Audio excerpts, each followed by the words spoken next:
আগের রাতে যখন সবাই অনুষ্ঠান নিয়ে ব্যস্ত, ঠিক ওই সময় একটি মেয়ে বাড়িতে উপস্থিত হয়। সে আলম ও তার বাবার কাছে বলে, এই বিয়ে এখনই বন্ধ করে দাও। আমি আলমকে অনেকদিন যাবৎ ভালোবাসি এবং আলম যখন আমার বাড়ির সামনে দিয়ে স্কুলে যেত সেই সময় থেকে ওকে না পেলে আমি বাঁচতে পারবো না। বাড়িতে উপস্থিত সবাই অবাক হয়ে যায়। আলমের বাবা বলে, তুমি ওকে ভালোবাসো, আগে কেন বলনি? এখন তো আর কিছু করা সম্ভব না, কারণ কাল সকালে আলমের বিয়ে। আলমের বাবা আরো বলে, তুমি তোমার বাবা মাকে দিয়ে আরো আগে বিয়ের প্রস্তাব দিলে আমি অবশ্যই বিবেচনা করতাম। মেয়েটি বলে, তার বাবা মা কেউ জীবিত নেই, কিন্তু এখন তো কোনো কিছু সম্ভব না। তুমি ফিরে যাও, আমি আরেকটি মেয়ের জীবন নষ্ট করতে পারবো না। আলম নিজে ওই মেয়েকে আর এর আগে চোখে দেখেনি, তাই সে কোনো প্রতিবাদ করেনি। মেয়েটিও কাঁদতে কাঁদতে চলে যায়। পরে জানতে পারা যায় মেয়েটির নাম ইয়াতি। পরে আলাঙের বিয়ে যথারীতি হয়ে যায়। আলাঙের ওয়াইফ আয়েশা মেয়ে হিসেবে অনেক ভালো এবং অনেক ধার্মিক। 5 ওয়াক্ত নামাজ আদায় করত প্রতিদিন এবং নিয়মিত সকালে শুরু হতো তার কোরআন পাঠের সাথে। পরিবর্তনটা আসতে শুরু করে আলাঙের মাধ্যমে। আলাং শান্ত স্বভাবের ছিল, কিন্তু দিন দিন সে রুক্ষ মেজাজের হয়ে উঠল। রাগ তার চরম আকার ধারণ করত সবসময়। সবচেয়ে বেশি রাগ কাজ করত আয়েশার প্রতি। সংসারে প্রায়ই অশান্তি লেগে থাকত। পরিচিত সবাই আলমের এই পরিবর্তন দেখে অবাক হয়ে গেল, কিন্তু আয়েশা সবকিছু খুব শান্তভাবে ম্যানেজ করত। আলমের বিয়ের 1 বছরের মাথায় তাদের ফুটফুটে একটি মেয়ে জন্ম নেয়। মেয়েটির নাম রাখা হয় আলিশা। ঘটনাটি মূলত এখান থেকেই টার্ন করা শুরু করে অন্যদিকে। আলিশা সুস্থ স্বাভাবিকভাবে জন্ম নিলেও 2 বছরের মাথায় অদ্ভুত কিছু সমস্যার শুরু হয়। যেমন সারাদিন সে ভালোই কাটাতো, মাগরিবের পর থেকে শুরু হতো কান্নাকাটি, যা চলত ফজর ওয়াক্ত পর্যন্ত। এই সময় কাউকে চিনতে পারত না, বাবা মাকেও খেত না ঠিক মতো, শুধু চিৎকার করত। স্থানীয় ডাক্তার কোনো রোগই ধরতে পারেনি। তখন অবস্থা দিন দিন যখন আরো খারাপ হয়ে যায়, আলাঙের ওয়াইফ আয়েশা বারবার তাকে অনুরোধ করে আলিশাকে একজন ওস্তাদ অথবা হুজুরের শরণাপন্ন হওয়ার জন্য, কিন্তু আলাং তাতে রাজি নয় কিছুতেই। পরে আলাং সিদ্ধান্ত নেয় আলিশাকে আরো উন্নত হসপিটালে চিকিৎসা দেবার। আলিশাকে নেওয়া হয় বিশেষজ্ঞ ডাক্তারের কাছে। নানান পরীক্ষার পর বিশেষজ্ঞ ডাক্তার বলেন আলিশা লিউকেমিয়ায় আক্রান্ত এবং 4th স্টেজে। এখনই কেমো শুরু করতে হবে। আলাং আয়েশা তাদের পুরো দুনিয়া অন্ধকারে ঢেকে যায়। তারপরেও তারা ডাক্তারের কথা অনুসরণ করে কেমো শুরু করে। 2 বছর আলিশার জন্য ছিল খুবই কষ্টকর। 4টি কেমো শেষ হবার পর আলিশা শারীরিক কোনো উন্নতি লক্ষ্য করা গেল না। পরে ডাক্তার ব্যাখ্যা করেন আলিশার ক্যান্সার কেমোথেরাপিতে ভালো করা সম্ভব না। অবস্থা আরো খারাপ হয়ে গেছে। এখন আলিশার হাতে তেমন সময় নেই। তোমরা আলিশাকে বাড়ি নিয়ে যাও। বাড়িতে ফিরিয়ে নেবার আগে আলিশা একবার অনুরোধ করে আলাংকে আলিশাকে এক হুজুরের কাছে নিয়ে যাবার। আয়েশার শেষ অনুরোধ আলাং ফেলতে পারে না। পরে ওই শহরের একজন স্বনামধন্য হুজুরের কাছে যায়। হুজুর যখন অনেক লোকজন নিয়ে তখন কথা বলছিলেন। আয়েশা, আলিশা, আলাং ঘরে প্রবেশ করা মাত্র হুজুর সবাইকে বাইরে চলে যেতে বলেন। আয়েশাকে কাছে ডেকে বললেন, আমি জানি তুমি কেন এসেছো, কিন্তু তুমি যে অনেক দেরি করে ফেলেছ। এখন তো আর কিছু করার নেই, কিন্তু এই সব তোমার সাথে কেন হয়েছে, কে করেছে, কার দ্বারা হয়েছে, এসব প্রশ্নের জবাব আমি তোমাকে দিতে পারবো। আয়েশা, তুমি জানতে চাও? আয়েশা কাঁদতে কাঁদতে বলে, হ্যাঁ, আমি জানতে চাই হুজুর, আমার অবুঝ মেয়েকে এমন কষ্ট কে দিচ্ছে? আমি তার ক্ষতি করেছি, আমি জানতে চাই আমি তার কি ক্ষতি করেছি। হুজুর বলেন, এর জন্য তোমার সাহায্য দরকার আয়েশা, কারণ তার প্রধান লক্ষ্য তুমি। হুজুর নির্দেশ দেন আয়েশাকে লম্বা একটি টেবিলে শুয়ে পড়তে। তারপর হুজুর দোয়া পড়ে পানি ছিটিয়ে দেন আয়েশার উপর। মুহূর্তের মধ্যে আয়েশার শরীর থেকে ধোয়ার কালো কুণ্ডলী পাক খেয়ে উপরে উঠে আসে। কুণ্ডলীর রূপ নেয় একটি অবয়বে। আয়েশা তখন বেহুঁশ। অবয়বকে হুজুর প্রশ্ন করে, কে তুমি? কেন এই পরিবারটির ক্ষতি করছো? সে প্রথমে কিছু বলতে রাজি হয় না, কিন্তু হুজুরের দোয়া পড়া পানি তার শরীরে যেন গরম তেলের মতো পড়তে থাকে। যন্ত্রণা সহ্য করতে না পেরে সে বলে, আমি আমার প্রভুর নির্দেশ পালন করেছি। আমার প্রভুর নির্দেশে আমি এই পরিবারটির ক্ষতি করতে এসেছি। অবয়ব একে একে সব বলতে শুরু করে। আমাকে পাঠানো হয় আলমের বিয়ের পরপরই। আমার প্রথম উদ্দেশ্য ছিল আয়েশার ক্ষতি করা, তাকে এমন যন্ত্রণাদায়ক মৃত্যু দেওয়া যা সে চিন্তাও করতে পারে না। কিন্তু আমি শত চেষ্টা করেও আয়েশার শরীরে প্রবেশ করতে পারিনি, কারণ সে 5 ওয়াক্ত নামাজ আদায় করত, কোরআন পাঠ করত। আমি সেখানে নিরুপায় ছিলাম। তারপর আমি চেষ্টা করতে থাকি আলমকে রাগান্বিত করার। আমি সফল হই, কিন্তু আয়েশা অনেক ধৈর্য সহকারে সেটা মোকাবেলা করে। আমি, অর্থাৎ সেই অবয়বটি বলে, দিশেহারা হয়ে পড়ি। আমার ওপর নির্যাতন করা হয়। কেন আমি আয়েশার পরিবারকে ধ্বংস করতে পারছি না? কিছুদিন পরে আলিশার জন্ম হয়। আমার কাজ কিছুটা সহজ হয়। প্রতিদিন মাগরিবের পর আমি আলিশার শরীরে প্রবেশ করতাম, নানাভাবে ওকে যন্ত্রণা দিতাম। মূলত আমি ব্ল্যাক ম্যাজিক ব্যবহার করে ওর শরীরের রক্ত দূষিত করে ফেলি। পরে হুজুর তাকে জিজ্ঞাসা করে, কে তোমার প্রভু? কার নির্দেশে তুমি এখানে এসেছো? সে বলে, ইয়াতির নির্দেশে আমি এখানে এসেছি। ইয়াতি সেই মেয়ে যে আলমের বিয়ের দিন এসেছিল, বলেছিল আলমকে সে ভালোবাসে। অবয়ব হুজুরের দিকে তাকিয়ে বলে, আমি এখন চলে যাব, আমাকে ক্ষমা করে দিন। হুজুর বলে, ক্ষমা তোর মতো জিততে করা সম্ভব নয়। ক্ষমা তোকে করতে পারে একমাত্র আল্লাহ আর আলিশা। আলিশার দিকে তাকায় সবাই। ছোট আলিশা কি বুঝে সেই জানে। একটু হেসে লুটিয়ে পড়ে বাবার কোলে। হুজুরের দোয়া পাঠ করতে থাকেন। অবয়ব ধীরে ধীরে মিলিয়ে যায়। বেহুশ আয়েশা হুঁশ ফিরে দৌড়ে ছুটে যায় মেয়ের কাছে, কিন্তু তখন সব শেষ। আলিশার দুনিয়াতে নেই। আলম আয়েশার কাছে কাঁদছিল এবং সবাই কাঁদছিল ওই মুহূর্তে। ছোট আলিশার এমন অস্বাভাবিক মৃত্যু সবাইকে কষ্ট দিয়েছিল। আমার ফ্রেন্ড ও তার পরিবার সামিল হয়েছিল আলিশার জানাজায়। তখনই পুরো ঘটনাটা জানতে পারে সবাই। ইয়াতির বিরুদ্ধে কোনো কিছু করা সম্ভব হয়নি, কারণ এই সব ব্যাপার তো প্রমাণ করা সম্ভব না। তবে তারপরে আলম এবং আয়েশা হুজুরের চিকিৎসার মাধ্যমে নিজেদের সমস্যা কাটিয়ে ওঠে। তার বিনিময়ে হারাতে হয় তাদের মেয়ের জীবন। আশা করি ঘটনাটি ভালো লাগলে পড়ে শোনাবেন।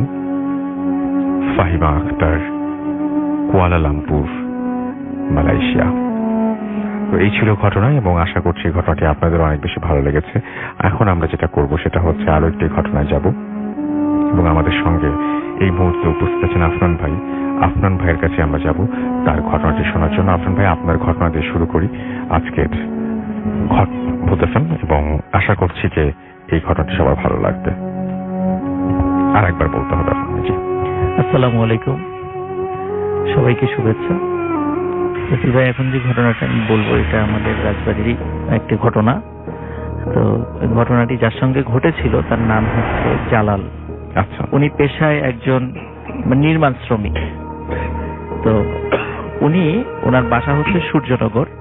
জি। তো উনি সাধারণত কাজের জন্য রাজবাড়ি শহরেই আসতেন। রাজবাড়ি এসে সারাদিন কাজ করতেন।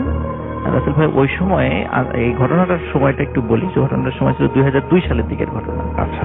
ওই সময়ে রাতের বেলা একটি ট্রেন রাজবাড়ি থেকে, রাজবাড়ি না, একদম দৌলতদিয়া ঘাট থেকে ঈশ্বরদী পর্যন্ত যেত। মাঝখানে রাজবাড়ি হয়ে সূর্যনগর হয়ে ঈশ্বরদী যেত। ওনার বাড়ি যেহেতু সূর্যনগর, উনি যে কাজটা করতো, যে অনেক সময় ওনার কাজ করতে করতে যখন দেরি হয়ে যেত, উনি ওই ট্রেনটাতে চড়ে রাতের বেলা বাড়িতে যেতেন। মাঝে মাঝে উনি ট্রেনে বাড়িতে যেতেন। একদিন রাসেল ভাই, উনি সকালবেলা যখন কাজ করার জন্য ওনার যে গ্রাম সূর্যনগর থেকে যখন রাজবাড়ি শহর থেকে আসছিলেন, হঠাৎ করে উনি খবর পেলেন যে ওনার পার্শ্ববর্তী গ্রামের একটি ছেলে সে সুইসাইড করেছে, গলায় ফাঁস লাগিয়ে সুইসাইড করেছে। তো তখন উনি আর ওই বিষয়টা নিয়ে অত, যেহেতু মানে ওনার কাজের সময় হয়ে যাচ্ছিল, তাড়াতাড়ি যেতে হবে, তো উনি আর ওইটা নিয়ে অত মাথা ঘামানোর সময় পান নাই আসলে। তো যার কারণে উনি তাড়াতাড়ি রাজবাড়িতে চলে আসেন। রাসেল ভাই রাজবাড়িতে আসার পরে উনি ওই দিন ওনার কাজ শেষ করতে করতে দেরি হয়ে যায়। যখন ওনার কাজ শেষ করতে করতে দেরি হয়ে গেল, তখন উনি চিন্তা করলেন যে যেদিন দেরি হয়ে যায় সাধারণত আমি ট্রেনে বাড়িতে যাই, আজকে রাত 10টার সময় ওই ট্রেনটা আসলে তখন আমি যাবো। রাসেল ভাই রাত 10টা যখন বেজে গেছে, দেখে ট্রেন আর আসে না, অনেকক্ষণ 1 ঘন্টা 2 ঘন্টা করতে করতে রাত প্রায় 1টা বেজে গেল। তখন শোনে যে ট্রেনটা আসলে তার আগের স্টেশনে পড়ে গেছে, মানে লাইনচ্যুত হয়েছে, এই জন্য ট্রেনটা আসতে অনেক দেরি হবে। তখন উনি বুঝতে পারলেন যে আজকে হয়তোবা আমার ট্রেনে যাওয়া সম্ভব হবে না। আর যেহেতু রাজবাড়ী স্টেশন থেকে সূর্যনগরের দূরত্ব কিন্তু রাসেল ভাই খুব বেশি না, মাত্র 3 কিলোমিটার হবে। তো চিন্তা করলেন যে তাহলে আমি এই পথটা পায়ে হেঁটে চলে যাই। তখন উনি চিন্তা করলেন যে রেলের পাশ দিয়ে না হেঁটে উনি মানে যে রাস্তাটা ছিল আর কি, মানে পায়ে হাঁটার যে রাস্তাটা, পাকা রাস্তা, উনি ওই দিক দিয়েই যাবেন, এটা উনি চিন্তা করলেন। তো উনি হাঁটা ধরলেন আর কি। হাঁটতে হাঁটতে রাসেল ভাই রাজবাড়িতে রাজবাড়ি গভর্নমেন্ট কলেজ যেটা রয়েছে, গভর্নমেন্ট কলেজের পাশেই একটি বহু আগের একটি লাশ কাটা ঘর রয়েছে। এটা আমি রাসেল ভাই এর আগেও বেশ কয়েকটা ঘটনা শেয়ার করেছিলাম, ওই লাশ কাটা ঘরেরই বেশ কয়েকটা ঘটনা আমি শেয়ার করেছিলাম অনেকদিন আগে আর কি। তো আজকে ওই লাশ কাটা ঘরেরই সেকেন্ড স্টোরি, মানে অন্য একটা স্টোরিটা আমি শেয়ার করব। তো উনি যখন রাসেল ভাই লাশ কাটা ঘরের পাশ দিয়ে যাচ্ছিলেন ওই সময়, তখন হঠাৎ উনি দেখলেন যে ওখানে বেশ লাশ কাটা ঘরের সামনে বেশ একটু জটলা। তখন উনি চিন্তা করলেন যে জটলাটা কিসের। তখন উনি চিন্তা করলেন হয়তো বা উনি যখন সকালবেলা বাড়ি থেকে বের হয়েছিলেন, বের হওয়ার সময় যিনি পার্শ্ববর্তী গ্রামের একটা ছেলে মারা গিয়েছিল বলে উনি শুনেছিলেন, উনি চিন্তা করলেন হয়তো বা এই লাশের লোকজনই এখানে, আমি একটু ওখানে কাছে গিয়ে শুনে আসি যে আসলে এই লাশটা ওই ছেলের কিনা। তো উনি একটু কৌতূহল হয়ে ওখানে যান, ওখানে গিয়ে বলেন যে এই লাশটা কি ওই ছেলের?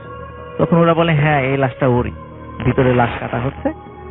তখন উনি বলে যে কি ব্যাপার, আপনাদের কাউকে তো চিনলাম না, আপনারা কি ওই গ্রামেরই?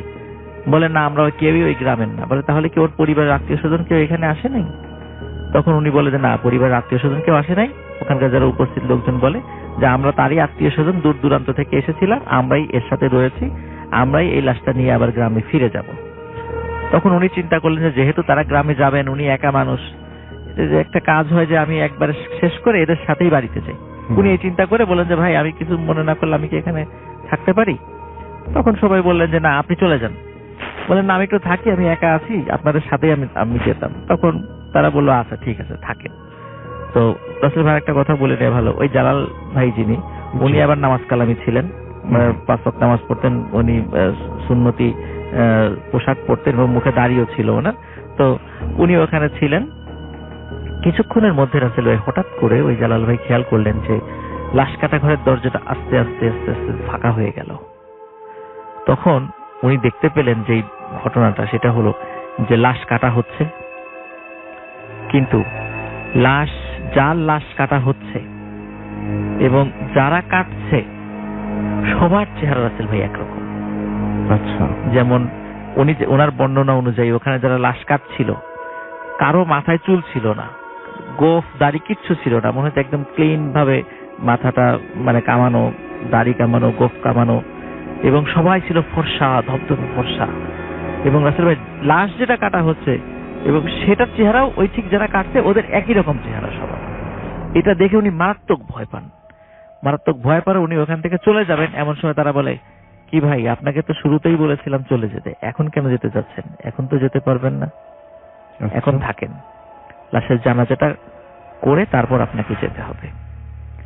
তখন উনি তাদেরকে অনুনয় বিনয় করে যে না ভাই আমি চলে যাই। বলে না যেতে পারবেন না, লাশের জানাজা অবশ্যই করে যেতে হবে আপনাকে। রাসেল ভাই কি আর করা, উনি আল্লাহর নাম স্মরণ করছেন বসে বসে। তো ঘন্টা খানেকের মধ্যে লাশ কাটা শেষ হয়ে যায়। লাশ কাটা ঘর থেকে লাশটা বের করে নিয়ে আসা হয়। বের করে নিয়ে আসার পরে সবাই বলে যে ওনাকে বলে জালাল সাহেবকে যে এই লাশকে আপনি এখন গোসল দিবেন। বলে গোসল দেবো, গোসলের আনুষঙ্গিক জিনিস পাবো কই? বলে সব আমরা এখানেই রেখেছি, এইখানেই গোসল দিবেন, লাশটা আমরা নিয়ে গিয়েই দাফন করে দিব। তখন রাসেল ভাই মানে আপনি বোঝেন যে মানে একটু চিন্তা করলে, আমরা যদি একটু চিন্তা করি যে একটু আগে যাকে দেখা গেল যে সবাই একই চেহারার লাশ কাটছে এবং যার লাশ কাটছে তার চেহারাও একই রকম, যারা কাটছে তাদের মতো, সেই লাশকে গোসল দেয়া এটা কিন্তু খুব সাহসিকতার একটা ব্যাপার এবং অত্যন্ত ভয়েরও ব্যাপার বটে। রাসেল ভাই উনি সাহস সঞ্চয় করে উনি ওই লাশকে গোসল দিলেন। লাশকে গোসল দেওয়ার পরে তাকে কাফন পরালেন। কাফন পরানোর পরে তখন তার জানাজাটাও পড়ালেন। জানাজা পড়ানোর পর সবাই বলল যে এইবার চলেন আমরা গ্রামের দিকে যাব, আপনার সূর্যনগর গ্রাম, সেই গ্রামের দিকে এখন আমরা যাব। তখন আসলে ওখানে খাটিয়া, একটা কাঠের খাটিয়া রাখা ছিল, খাটিয়াতে লাশটা তোলা হলো। সবাই যাচ্ছে এবং সবাই উচ্চ স্বরে কালেমায়ে শাহাদাত আশহাদু আল্লা ইলাহা ইল্লাল্লাহ এটা পড়তে পড়তে যাচ্ছে। রাসেল ভাই জালাল সাহেবের কাঁধে যখন খাটিয়ার একটা কাঠ ওনার কাঁধে রাখা ছিল, উনি খেয়াল করছিলেন যে মনে হয় খাটিয়াটা আস্তে আস্তে ভারী হয়ে যাচ্ছে।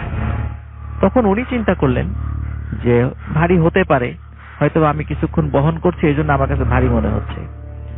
তখন উনি চিন্তা করলেন, আরেকটু খেয়াল করলেন যে না, উনি যেহেতু নির্মাণ শ্রমিক, উনি ইট সুরকি অনেক টানেন, সুতরাং এই লাশের খাটিয়া এতটুকু টেনে ওনার কাঁধ ভারী হওয়ার কথা নয়।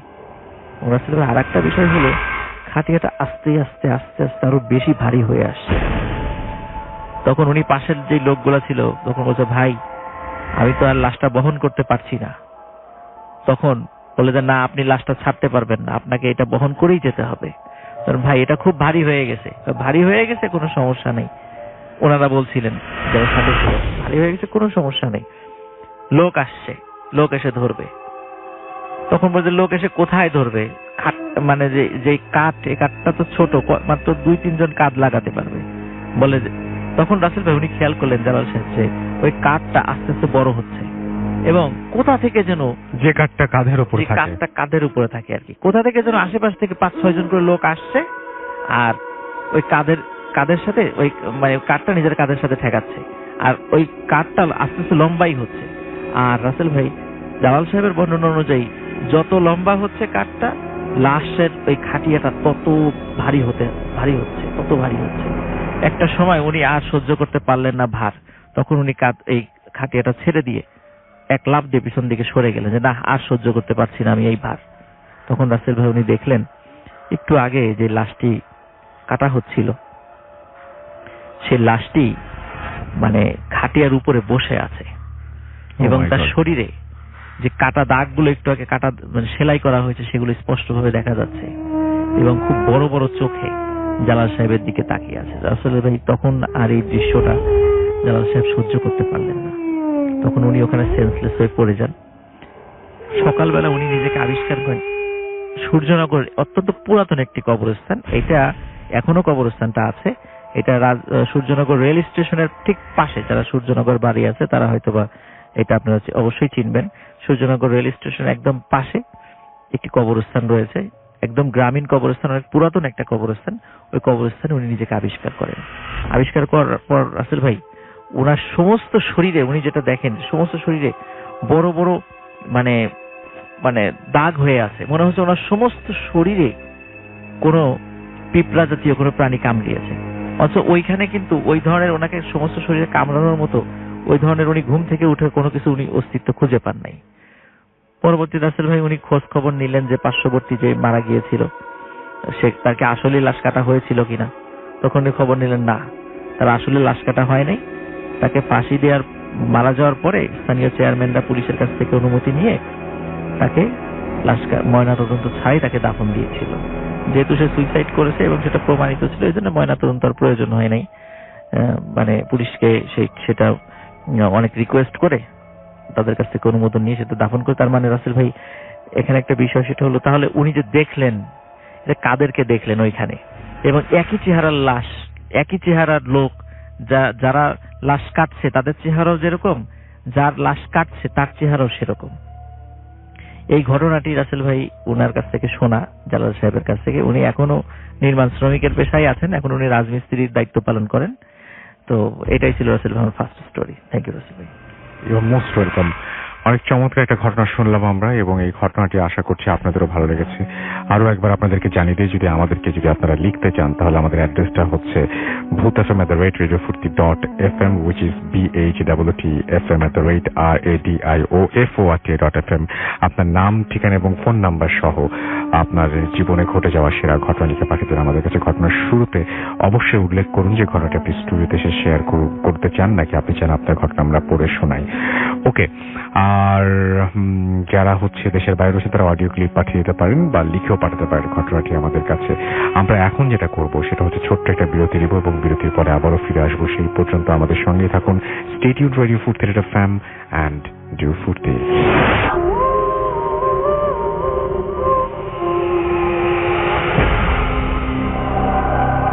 Welcome back. ঘড়িতে সময় রাত 12টা বেজে 32 মিনিট। আমি রাসেল আছি সাথে, এবং এই মুহূর্তে আপনাদের কিছু কমেন্ট একটু পড়তে চাই। ফুর্তির পেজ থেকে শুরুতে পড়ছি যে সামিয়া সালসাবিল আমাদের সঙ্গে আছেন, এবং তিনি আমাদের সঙ্গে আগেও ছিলেন, এখনো আছেন, সেটা তিনি জানিয়েছেন খুব চমৎকার ভাবে। ইয়াশরাফি বিনতে আয়েশা তিনি আমাদের সঙ্গে আছেন, এবং আমাদের সঙ্গে আছেন দেখতে পাচ্ছি কাফরিন জারা, এবং আমাদের সঙ্গে আছেন দেখতে পাচ্ছি আকিব জারিফ, এবং আমাদের সঙ্গে আছেন দেখতে পাচ্ছি অর্ণব হাসান ইমরান, ওয়েস্ট বেঙ্গল ইন্ডিয়া থেকে ফুর্তি অ্যাপ দিয়ে তিনি শুনছেন। আমাদের সঙ্গে আছেন জান্নাতুল ফেরদৌস পিয়া, এবং তিনি লিখেছেন যে অপেক্ষার পর শুরু হয়ে গেল ভূত এফএম, এক সপ্তাহ অপেক্ষার পরে আবার এলো শুক্রবার। নুসরাত মালা আমাদের সঙ্গে আছেন, এবং তিনি বলছেন যে একা একা বসে আছে কিন্তু ভূতের দেখা পায় না।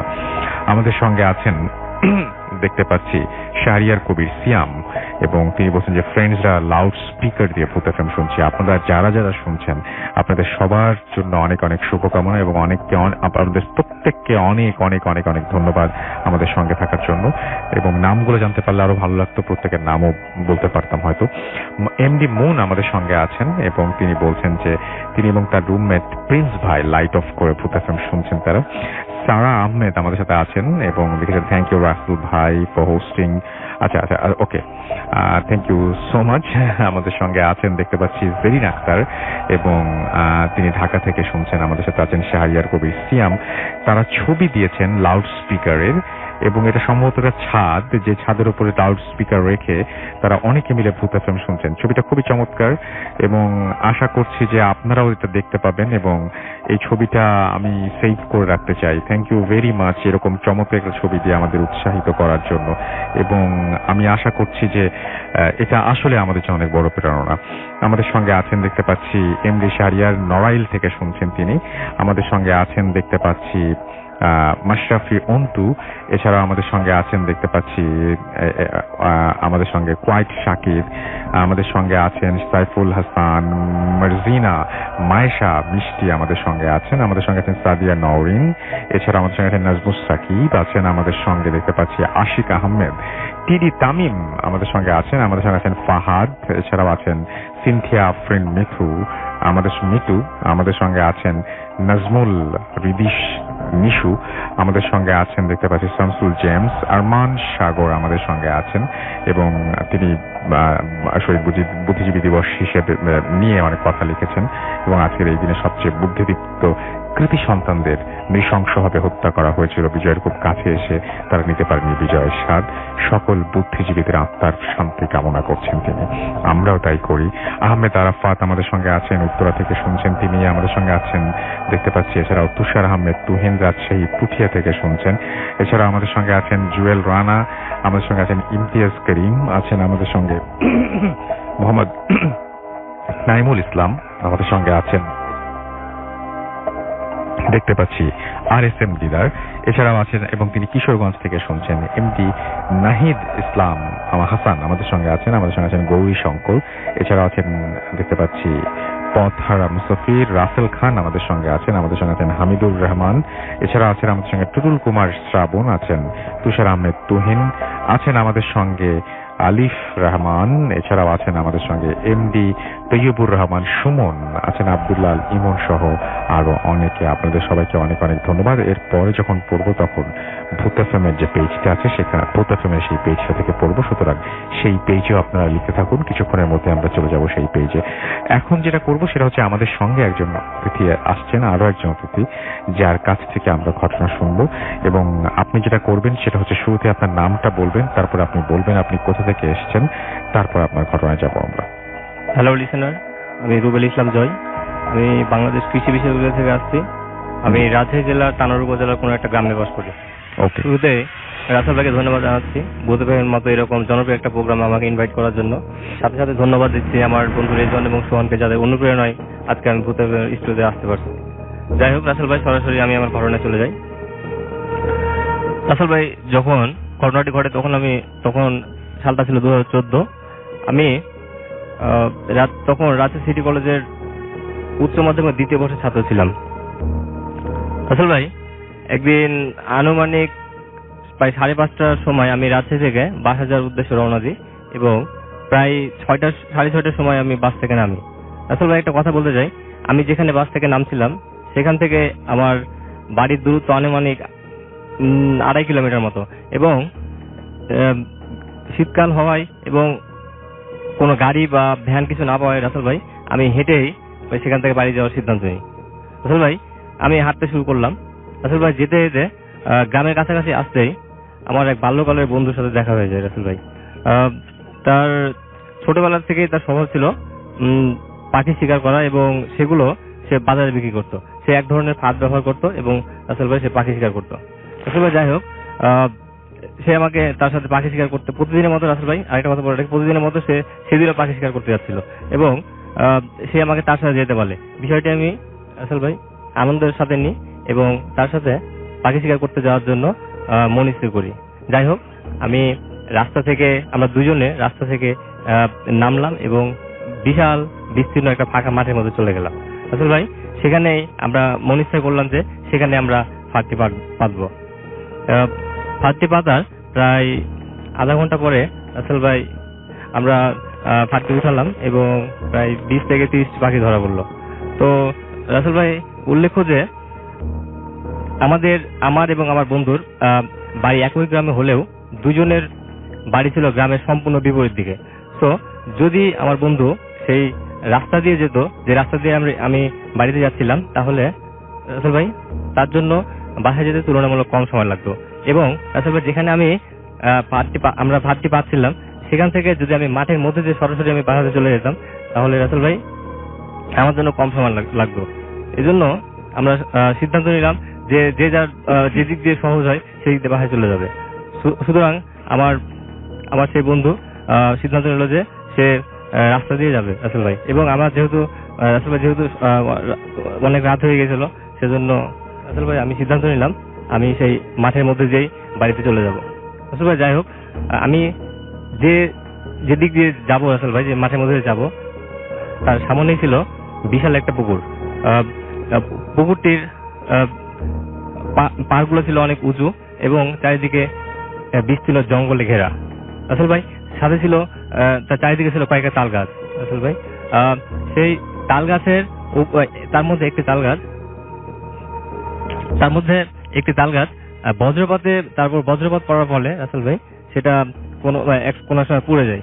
যাই হোক, রাসেল ভাই চারিদিকে, যেহেতু শীতকাল ছিল, চারিদিকে ভীষণ অন্ধকার, কালো ঘুটঘুটে অন্ধকার।